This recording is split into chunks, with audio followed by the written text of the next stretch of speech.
understand for like the West, because many Westerns have never been exposed to or have never lived under occupation, and that's what makes the reality hard to understand for a lot of Americans and Europeans. And unfortunately, every time we bring it up to the Security Council, we get the action. The U.S. has currently used about 40 vetoes, and all of them were used in support of Israel, in support of Israeli actions against Palestine. Well, thank you. It's very powerful stuff. At this time, if it's okay with everybody, I'd like to open it up to questions in case you guys have questions for that you'd like to answer. Anything that you'd like to. I've got 100 questions, but I'll try to keep it late. First of all, I'm curious as to how many of you are Muslim and how many of you are Christian, because I know they're Palestinian Muslims, Palestinian Christians, so just curious, and how that has affected your life here in the United States. I guess we're all Muslims. All right, okay. Have you found a community here that you've related to, or are you pretty much sort of within your own community here at the college? Actually, each one of us here, we practice Islam differently. So I mean, we are Muslims, but I guess Israel, they practice, I guess, more of Islam than I might do. Yahya, I'm not sure how much does he practice. I mean, we actually did find one of the librarians right here in Roanoke, Hani. He introduced us to the Muslim community around here. We did try to go to the Friday prayer a few times, just conflicts with our class schedule. We found that a problem. But yeah, we still in touch, with him, his family. He has an awesome family. He's a real nice guy. We know a few people from the area. We know Nancy and Fahim up in Lexington. They introduced us to a few people, they know, and we try to build connections around here. But at the same time, that we came from Palestine, we came from the Middle East, and we're trying to see this community. We are, staying in touch with the Muslim and the Arab community here, but at the same time, we're trying to engage ourselves as much as we can into the American and the Western society and the Western lifestyle. Not that we want to convert, but at the same time, it's better to see it and understand it. And our way to study it is to engage ourselves into this society and community. And just one quick follow-up question. You're all referencing that you're going to be looking for work here in the United States, or are you hoping to be able to go back to the Middle East in some capacity? I'm sure it's different for each of you. Yeah. Well, our overall goal, for coming here is to get higher education and to get, much experience that will, one day enable us to help and assist our people as much as they can. So, I mean, we do have different plans after graduation. As for me, my biggest goal right now is to go to grad school and maybe get my MBA or maybe my PhD. But I don't know if you're aware, business schools require some experience before that, so I will have to work for a little bit and then, go to grad school. But my, long-term goal is to definitely go home and benefit my own people with the knowledge of, things I learned here and my experience in the U.S.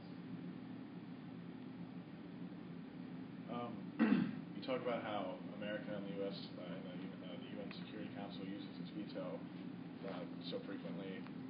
What can you tell us about why, what motivation the United States has in their support of Israel? That's an approachable topic.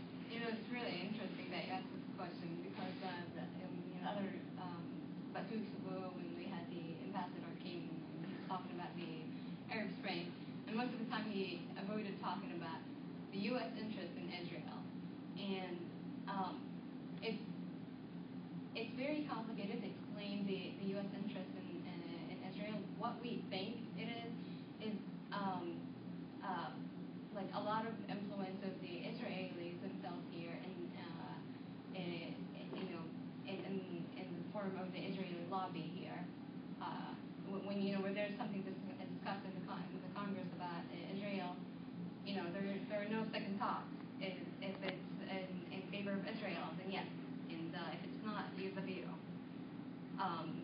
And basically, the U.S. is more interested in protecting Israel than applying international law on everyone. I believe that the U.S.-Israel relationship is kind of, well, it goes both ways. Israel does have a big majority here in the United States. They do have a lot of influence. They have big influence in a lot of areas, and that influence is causing the U.S. as a whole thinking Israel is a strong country.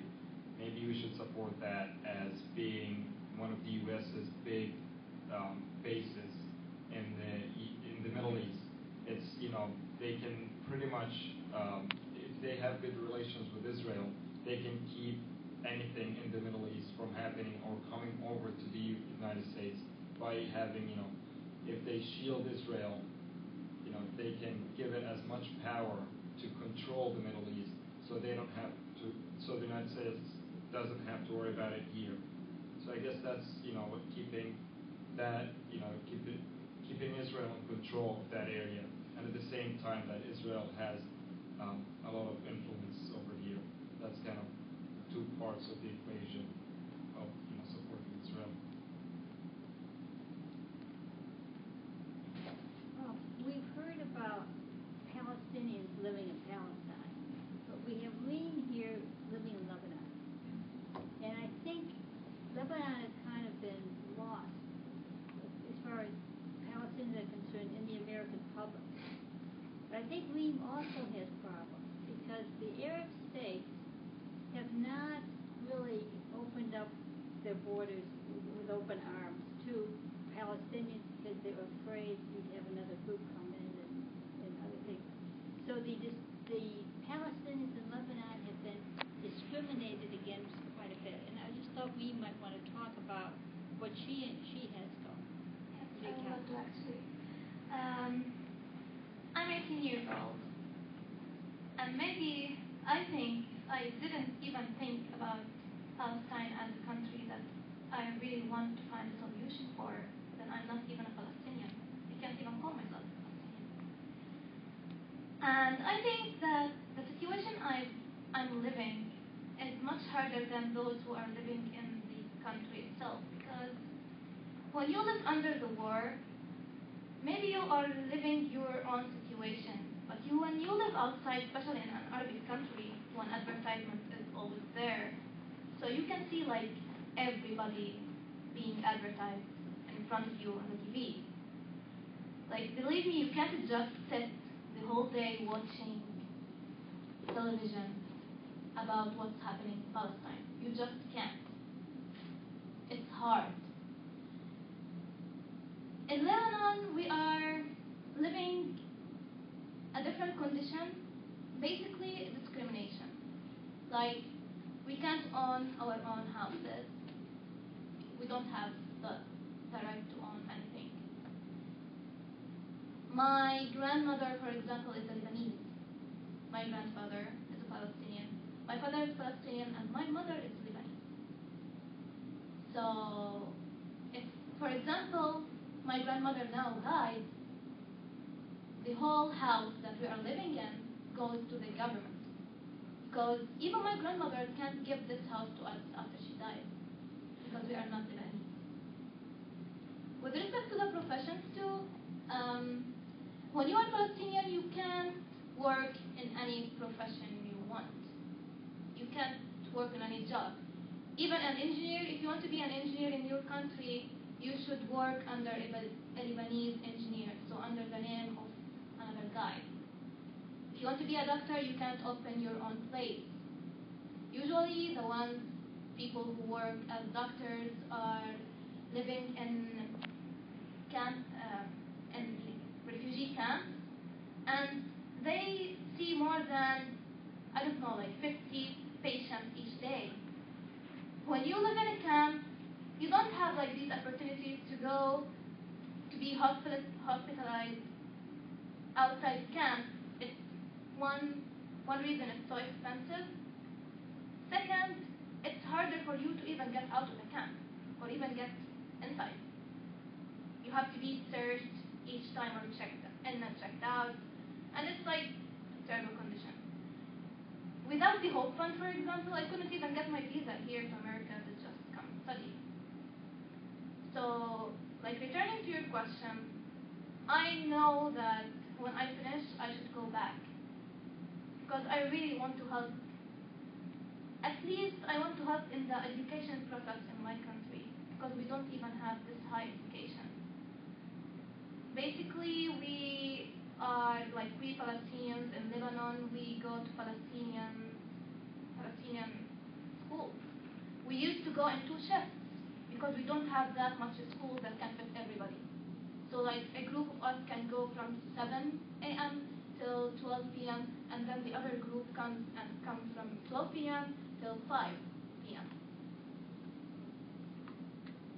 I don't know, like, but I think it's much harder because till now we don't have these rights. I mean, we are living there as if we can't even expect anything. People who go to school, their parents just like drag them out because, okay, you are going to learn now what you're going to do in the future. My hope is when I get like this degree from America, so that like I can at least find an opportunity for some company or some good job in my country that I can at least help my family.